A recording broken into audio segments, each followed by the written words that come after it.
O que determinou agora essas prisões, né? Tem essas outras coisas no campo financeiro, mas a polícia chegou, a partir de dados de celulares apreendidos, a polícia chegou àquilo que seria um esquema de hackeamento de informações e do que ameaça adversários, etc., o que, obviamente, a defesa do Vorcaro nega, né? Mas, de qualquer modo, a gente tem que entrar no chamado A Turma, o que era a turma, segundo sempre a Polícia Federal. É bom que isso fique claro, investigações conduzidas pela Polícia Federal. Vamos lá, vai. Vamos lá, Reinaldo. A segunda PF, na verdade, Vorcaro e alguns aliados fazem parte de um grupo de WhatsApp chamado A Turma, que seria chefiado inclusive pelo operador financeiro Luiz Felipe Machado de Moraes Mourão, que tinha o apelido de Sicário. Ele também foi preso, como já informamos há pouco. A polícia afirma que a função desse grupo específico seria de coagir e a de fazer até ameaças à integridade física de pessoas consideradas oponentes. Seus integrantes também estariam encarregados de invadir dispositivos informáticos, até mesmo da Polícia Federal e do Ministério Público. Há menções até da Interpol e do FBI. Fabiano Zettel seria o responsável pelo pagamento a esse grupo chefiado por Mourão, o que custaria R$1 milhão por mês. Segundo a PF, o ex-policial federal Marilson Rosiero da Silva integrava também esse grupo chamado A Turma. Isso está no despacho do André Mendonça. Essas informações estão no despacho do André Mendonça. Então existiria esse grupo que se dedicaria ao hackeamento de informações, que também faria ameaças a adversários, a empresários, chantagem. Evidentemente, se isso existiu, trata-se de uma coisa da maior gravidade. Nós vamos ver que o que determinou, o que precipitou a decisão foram ameaças. Um diálogo em que se fala de uma possível agressão ao colunista Lauro Jardim do Globo, né? Quer dizer, o diálogo que se encontrou ali, evidentemente, é coisa séria. Se ia ser feito ou não ia ser feito, aí é uma discussão que nós vamos fazer aqui, porque remete, inclusive, ao julgamento do golpe, né? A diferença entre você falar que vai fazer e tomar providências para fazer, não é? Uma das pessoas, aquele que chefiaria esse troço, né? Apelidado justamente Sicário, que quer dizer matador, né? Não quer dizer que ele fosse um matador, mas era chamado de Sicário. Ele tentou se matar na PF, segundo uma nota da própria Polícia Federal. Então as coisas vão assumindo um contorno. E tem uma nota da Polícia Federal a respeito. Vamos lá. Segundo essa nota da Polícia Federal, ele atentou contra a própria vida enquanto se encontrava sob custódia da instituição na Superintendência Regional da Polícia Federal em Minas Gerais. O nome dele é... Ele, fala o nome dele, você falou ele, não fica... Falamos, Luiz Felipe Machado de Moraes Mourão, um dos presos. A nota diz o seguinte, Reinaldo e ouvintes: a Polícia Federal lamenta informar que Luiz Felipe Machado de Moraes Mourão, um dos presos na Operação Compliance Zero, deflagrada nesta quarta-feira, atentou contra a própria vida enquanto se encontrava sob custódia da instituição na Superintendência Regional da Polícia Federal em Minas Gerais. Ao tomarem conhecimento da situação, policiais federais que estavam no local prestaram socorro imediato, iniciando procedimentos de reanimação e acionando o Serviço de Atendimento Móvel de Urgência, o SAMU. A equipe médica deu continuidade ao atendimento no local e o custodiado será encaminhado à rede hospitalar para avaliação e atendimento médico. A Polícia Federal comunicou o ocorrido ao gabinete do ministro relator no Supremo Tribunal Federal e entregará todos os registros em vídeo que demonstram a dinâmica do ocorrido. Será aberto procedimento apuratório para esclarecer as circunstâncias do fato. Coordenação Geral de Comunicação Social da PF. Claro que precisa saber exatamente o que aconteceu, porque quando alguém é custodiado, quer dizer, veja só, não estou dizendo que ele devesse estar algemado ou não algemado, mas uma das razões, quando não se abusa do uso de algema para alguém que está preso, é evitar inclusive a autoagressão. né? Precisamos saber as circunstâncias, aí não estão claras, e eu peço que a equipe fique atenta para ver se chegam informações, como é que ele tentou isso? Se tentou tomar a arma de alguém, se teve acesso a alguma arma branca, enfim, em que circunstâncias se tentou se enforcar, não está claro. Não está claro. Né? O que a polícia sustenta é que ele tentou se matar. Né? O que, evidentemente, é muito grave. É preciso que a polícia apresente, né, as circunstâncias em que isso se deu. E aí sim, em diálogo, a turma faz menção explícita, né, em diálogo desse grupo chamado Turma, nós vamos ver quem estava ali, há uma menção explícita à agressão a Lauro Jardim. E nós vamos chegar lá entre escrever que vai agredir e agredir. Há uma diferença. Agora, a coisa ali é explícita. Vamos lá, vai. Vamos lá, Reinaldo. O próprio ministro André Mendonça escreve em sua decisão o seguinte: identificou-se a emissão de ordens diretas de Daniel Vorcaro para que fossem praticados atos de intimidação de pessoas, dentre as quais concorrentes empresariais, ex-empregados e jornalistas, que seriam vistas como prejudiciais aos interesses da organização e com vistas à obstrução da justiça. Há um diálogo que diz respeito, como você bem disse, ao colunista Lauro Jardim do O Globo. Segundo a PF, Daniel Vorcaro escreve o seguinte: esse Lauro, quero mandar dar um pau nele, quebrar todos os dentes, num assalto. É uma mensagem proferida, escrita por Vorcaro, se referindo ao Lauro Jardim. Então, esse Lauro, quero mandar dar um pau nele, quebrar todos os dentes, num assalto. Então, a sugestão evidente que fica é de que se simularia um assalto para agredir o jornalista. Que se saiba, não houve nem tentativa. Né? Eu me lembro de um vídeo que circulou do Gustavo Bebiano, ex-faz-tudo do Bolsonaro, que depois rompeu com ele, em que ele relataria, e nunca soube se o Lauro confirmou ou não, que houve um agente do Bolsonaro que tentou realmente agredir o Lauro, fazendo com que entrasse no carro. Nunca soube se ele confirmou isso ou não. O departamento jurídico, então, da Globo teria sido avisado, etc. Né? Isso o Gustavo Bebiano dizia. Né? E aqui, que se saiba, né, não houve a tentativa de agressão. Agora, isso estava escrito lá. Né?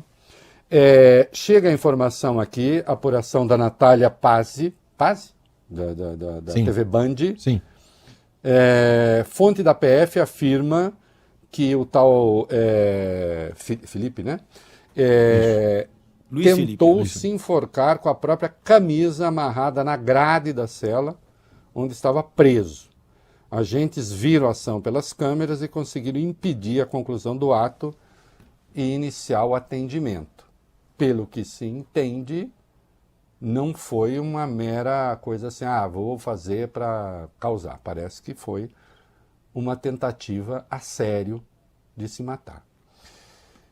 Quem faria parte, segundo sempre a PF, disso que se chama a turma? A gente vai ver que tem até gente do Banco Central. Né? Vai lá. Primeiro, Daniel Vorcaro, no grupo apelidado de A Turma, Vorcaro ordenou ações de intimidação e monitoramento ilegal de adversários, ex-empregados e jornalistas que acompanhavam as denúncias sobre o Master. Mensagens analisadas pelos investigadores teriam inclusive instruções para o uso de violência contra críticos. O outro, Fabiano Campos Zete, o cunhado de Vorcaro, é ex-pastor da Igreja Lagoinha e, segundo a PF, participou da administração e operacionalização de pagamentos e repasses que sustentavam a estrutura paralela de vigilância e coleta de informação. Zettel ganhou projeção no meio empresarial como fundador e CEO da Moriah Asset, gestora que se apresenta como o primeiro e maior private equity focado em bem-estar no Brasil. Tem Luiz Felipe Machado de Moraes Mourão, identificado nas mensagens como Felipe Mourão e apelidado de Sicário, como a gente informou, foi identificado pela PF como operador central de A Turma, sendo responsável por coordenar grupos de vigilância e monitoramento de alvos considerados adversários. As investigações indicam que ele acessava bases restritas de órgãos públicos por meio de credenciais de terceiros. Outro é Marilson Roseno da Silva, policial federal aposentado, apontado pela PF como integrante relevante da estrutura de coerção do grupo de Vorcaro. Segundo a Polícia Federal, ele teria usado sua experiência e seus contatos para acessar dados sensíveis, monitorar pessoas consideradas adversárias, como já citados jornalistas, também ex-funcionários, e até antecipar riscos decorrentes de investigações oficiais. Paulo Sérgio Neves de Souza, chefe de fiscalização do Banco Central e, segundo as investigações, passou a atuar informalmente em favor de Daniel Vorcaro, controlador do Banco Master, a instituição que ele próprio ajudava a fiscalizar. O servidor prestava consultoria estratégica ao banqueiro, orientando sobre a atuação do BC em processos administrativos, sugerindo argumentos para reuniões e revisando previamente ofícios e relatórios que seriam enviados justamente à autarquia.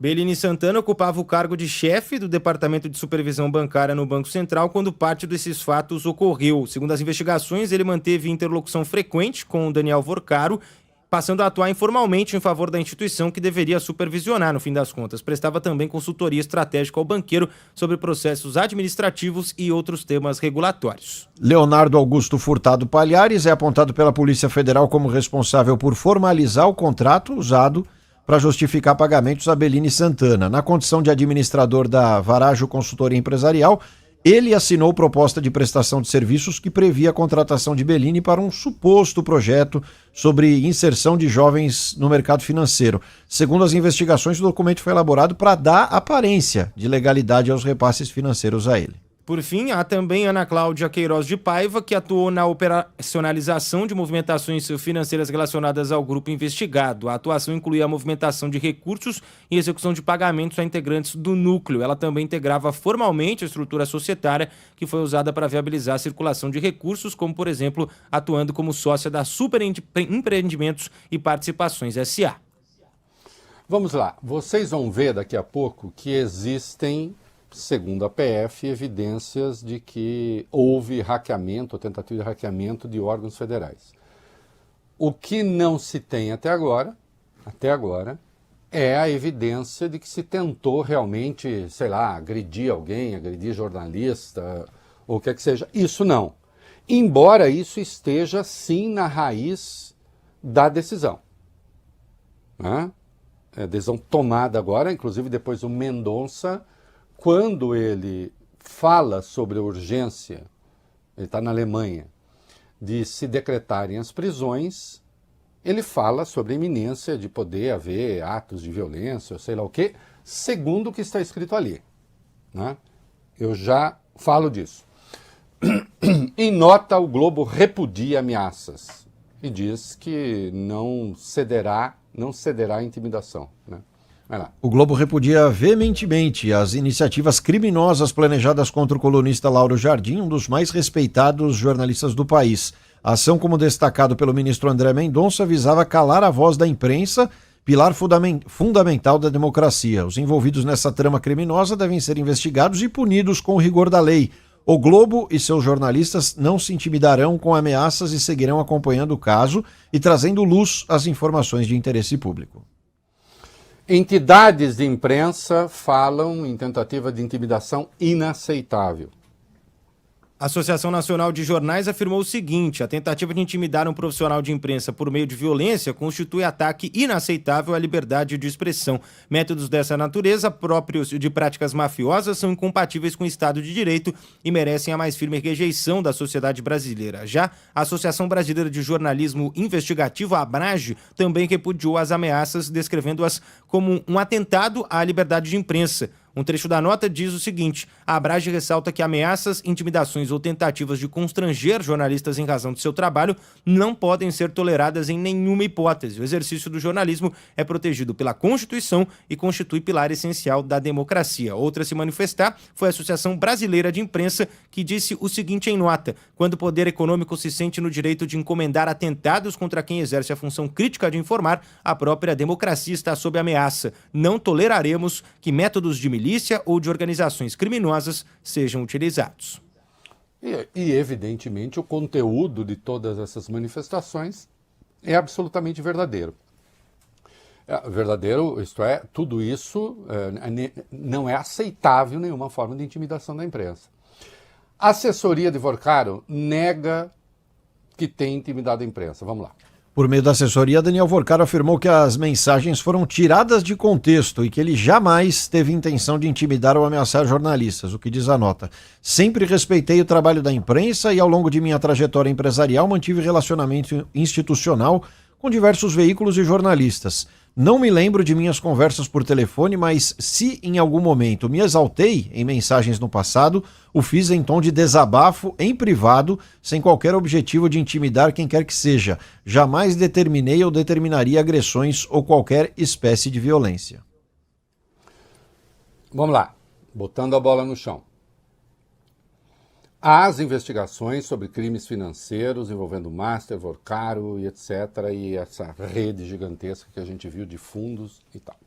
Quanto a essa questão, nós vamos voltar aqui a título de esclarecimento e ilustração ao julgamento dos golpistas. E muito se debateu aquilo que era um mero ato preparatório ou então a expressão de um desejo e aquilo que era uma iniciativa concreta para cometer crime em relação ao golpe de Estado e agressão ao Estado de Direito. E a gente viu esse debate acontecer e nós vimos, por exemplo, o voto divergente do Luiz Fux.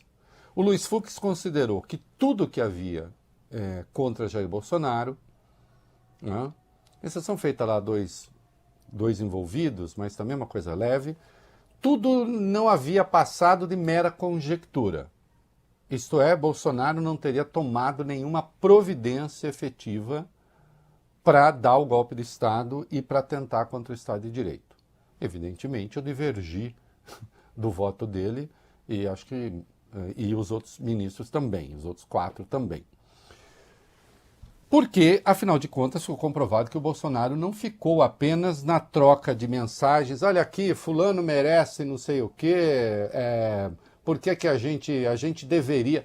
Veja só, aquela declaração do Bolsonaro no dia 5 de julho de 2022, em que ele fala, precisamos dar o golpe antes, ele não usa a expressão golpe, precisamos interromper a eleição, que assim não dá, porque está tudo decidido já e não sei o quê e tal. Aquilo não entrou como prova contra ele. A expressão de que falar que pretende cometer um crime não é crime. Começar a cometer o crime é crime. O Jair Bolsonaro foi condenado porque ele efetivamente chamou os militares, conversou com eles, passou minuta golpista, planejou uma intervenção militar. E aqueles que estavam sob a sua cadeia de comando, e ele foi considerado o líder da organização criminosa, esses sim se mobilizaram, inclusive, para alvejar um ministro do Supremo, no caso Alexandre de Moraes, que era o presidente do TSE. E foi isso que resultou na condenação. Não, isso tudo aqui é horrível. Agora, vamos aguardar os desdobramentos, porque até aqui...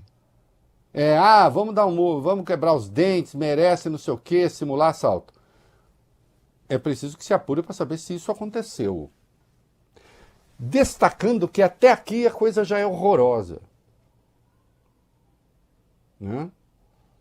Além das, segundo a Polícia Federal, as evidências de que havia um esquema de hackeamento. Aí precisa ver, né? Porque esquema de hackeamento até do FBI parece que já... extrapola um tantinho, mas não sei. Não sei o grau de profissionalização que eventualmente havia nisso. Né? Que é grave, né?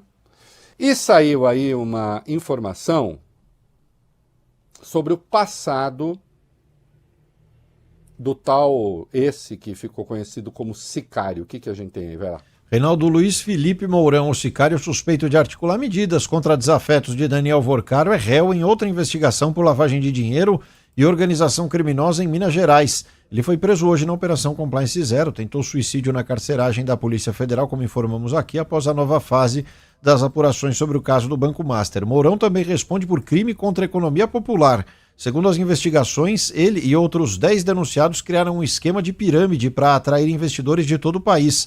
A denúncia foi apresentada pelo Ministério Público de Minas Gerais e aceita pela Justiça em 2021. Segundo o órgão, o grupo publicava anúncios na internet e redes sociais com propagação de afirmações sabidamente falsas para oferecer serviços de assessoria e operação de investimentos.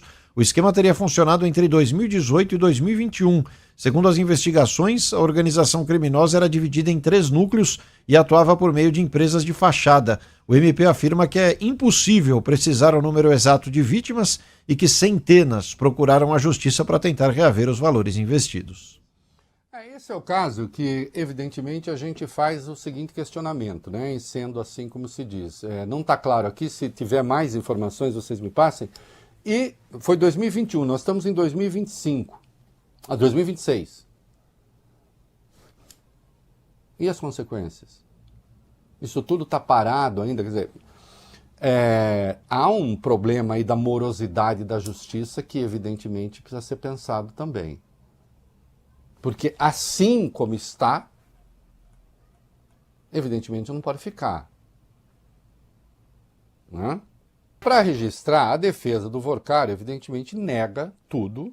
Quando eu digo evidentemente nega tudo, porque a função da defesa, evidentemente, quando acontece alguma coisa, nega. Não estou dizendo, a defesa sempre nega. Vai falar que não, é verdade, foi assim mesmo, não é. Não é publicamente que se faz isso, se faz nos autos de maneira organizada. E diz o seguinte: o empresário sempre esteve à disposição das autoridades, colaborando de forma transparente com as investigações desde o início, e jamais tentou obstruir o trabalho das autoridades ou da justiça. A defesa nega categoricamente as alegações atribuídas a Vorcário e confia que o esclarecimento completo dos fatos demonstrará a regularidade de sua conduta. Reitera sua confiança no devido processo legal e no regular funcionamento das instituições. E o André Mendonça também determinou que os presos, agora os 4 presos, fiquem em presídios estaduais e não nas dependências da Polícia Federal. Porque diz a Polícia Federal é um local público e, portanto, com muito trânsito e não é a melhor alternativa para eles ficarem com isso. Né? Isso a própria PF disse e com isso condescendeu o André Mendonça. É isso aí.